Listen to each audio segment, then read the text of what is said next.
Hola, pues la reflexión de hoy la he titulado La posesión. Eres mía. Desde siempre que me ha llamado la atención cuando un hombre acaba con la vida de su mujer y a continuación se quita la suya.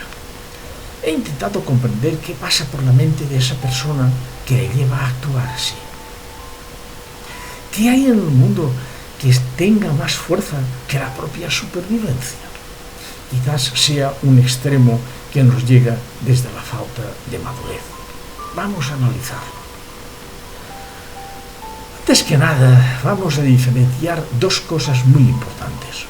Una cosa es el cerebro y otra muy distinta, la mente. El cerebro es lo ancestral. Viene con nuestro cuerpo. Pero la mente nace en él y se va conformando según el lugar en el que nace, la época y la cultura. Son nuestras circunstancias.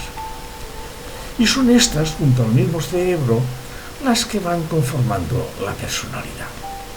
Al nacer una persona va compaginando las dos cosas, aunque no somos conscientes de que lo estamos haciendo.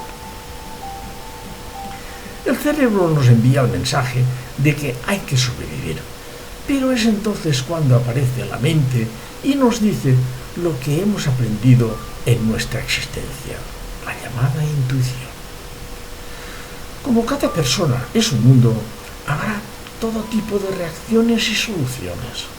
Sin embargo, hay algunas en las que la mente está por encima de cualquier otra cosa. Y es entonces cuando dicen, eres mía. Y no puedo consentir que te vayas con otro. Mi vida no tendría sentido. Y es en este momento cuando aparece el fenómeno de lo extremo y se produce la gran tragedia.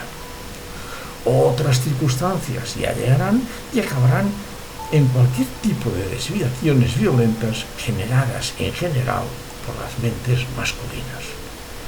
Es evidente que la mujer, algo más pacífica que el hombre, ha sido sojuzgada desde siempre por la violencia de éste. Y este es pues el origen del conflicto, la inconsciencia, la falta de formación para las nuevas circunstancias. Si has comprendido esto, lo cual no es fácil, ya podemos pasar a la segunda parte de la reflexión. Con el tiempo han ido apareciendo algunas mujeres extraordinarias que duplican con mucho a la inmensa mayoría de los hombres. Pero estas mujeres se han tenido que vestir de heroínas para hacer valer sus razones. Con el tiempo, poco a poco, ha sido evidente su peso, pero fue en el siglo XX cuando empezaron a hacerse notar. Desde mediados de dicho siglo hasta ahora, se ha venido observando su presencia. La mujer se ha rebelado contra la opresión violenta del género masculino y ha sido en este estado de crisis social cuando ha tenido que cargar con las dos obligaciones, el trabajo y el hogar, y en igualdad de condiciones con el hombre. Poco a poco se va notando en las nuevas familias que el reparto de esas obligaciones va incorporándose a la nueva forma de vida. Aunque ha habido batallas que han acabado siendo guerras, las relaciones entre géneros de la misma especie parece que van normalizándose. El hombre y la mujer son diferentes y cada cual aporta lo suyo, pero hay que repartirlo bien. Y con esto llegamos a la tercera parte, que ve la parte masculina de la femenina y al contrario.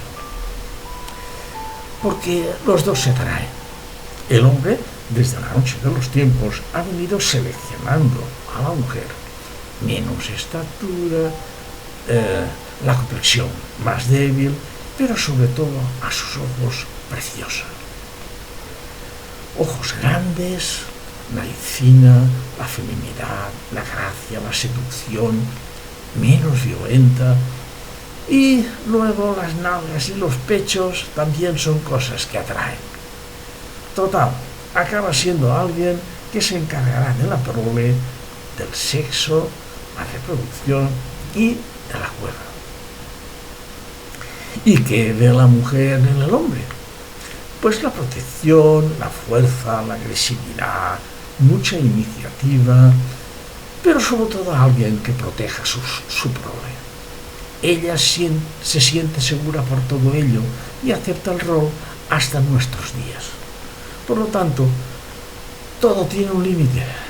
Ella sabe que tiene mucho que aportar en su propio beneficio, en el de su familia y en el de la misma sociedad. Por lo tanto, reivindica su valía y su lugar en el seno de las relaciones humanas. Se está produciendo, pues, el complemento de verdad, la verdadera igualdad entre hombre y mujer. Cada cual a su manera va encontrando su lugar en la nueva sociedad.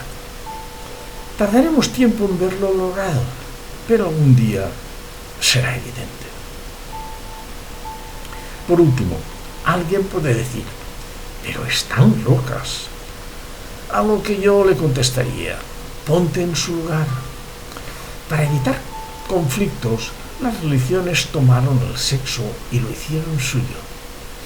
Y con su moral represiva, para que todo fluyera sin conflictos, ha acabado con el equilibrio mental de las dos partes, de la especie humana. Estas son nuestras religiones. Hasta la próxima reflexión.